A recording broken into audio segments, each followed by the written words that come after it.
Ici 19h20, bienvenue si vous nous rejoignez, c'est parti pour une demi-heure d'information. Voici les titres de ce mercredi 16 octobre. Les primes de la discorde, la ville de...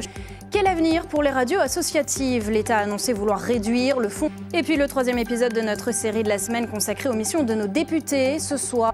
Enfin, à la une de l'actualité nationale et internationale, le corps sans vie de Lina, l'adolescente.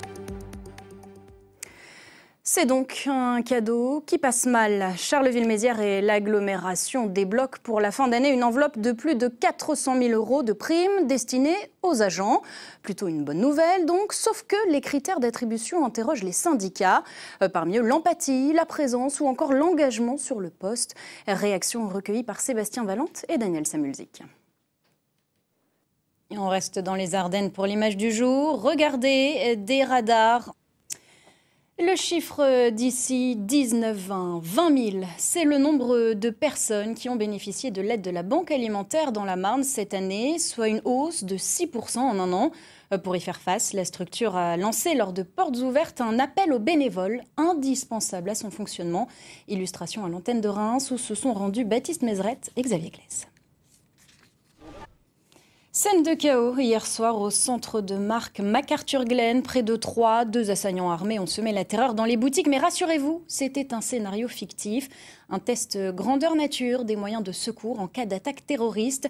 Clément Meunier et Olivier Mayer vous font revivre tout cela.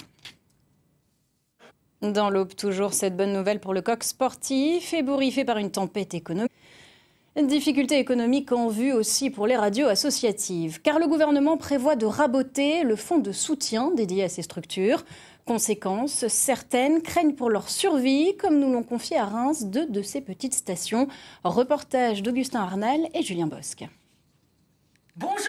Ce problème, bien connu, lui, des éleveurs, les cochons qui se mordent la queue. On appelle cela la codophagie.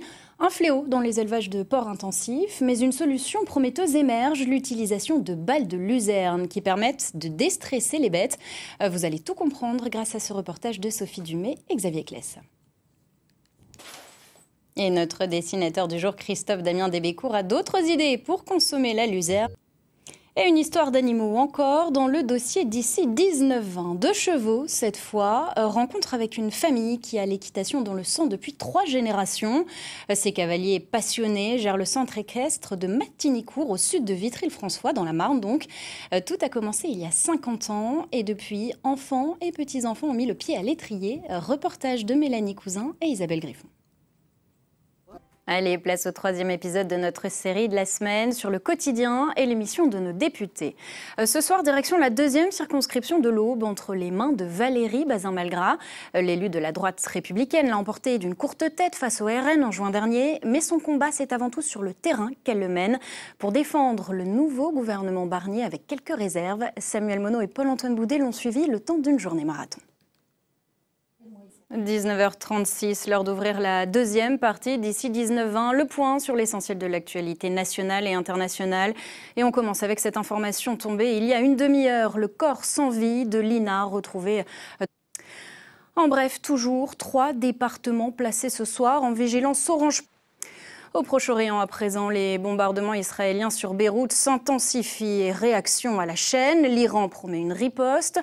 Les États-Unis menacent Benyamin Netanyahou de couper leur livraison d'armes et passe d'armes entre Emmanuel Macron et le Premier ministre israélien. On fait le point avec Luc Lacroix. Un mot d'économie, encore une mauvaise nouvelle pour l'emploi. Airbus va supprimer et ces remous économiques seront bien sûr en toile de fond des débats sur le budget 2025 dans l'hémicycle. Ce sera lundi, mais d'abord c'est en commission que la feuille de route de Michel Barnier commence son long parcours législatif chaotique. Jeff Wittenberg avec Thierry Curté et François Bader. Mes chers... C'était il y a 4 ans, tout juste, le 16 octobre 2020. Samuel Paty. Et c'est pour financement du terrorisme, justement, que sera jugé le groupe Lafarge. Et enfin, on termine avec le choix d'ici 19h20. Pendant 2 semaines, France Télévisions met en lumière les territoires ultramarins avec l'opération Cœur Outre-mer. Aujourd'hui, direction la Guyane, 300 000 habitants, souvent très éloignés des services publics. Pour y remédier, initiative originale des agents d'une maison France Service parcourent le territoire à bord d'une pirogue. Un reportage sur place de Catherine Rougerie et Madi Diwar. Voilà pour l'actualité. Ce soir à 21h05, votre magazine Des Racines et des Ailes vous emmènera dans le Périgord. Passez une très belle soirée sur France 3. À demain.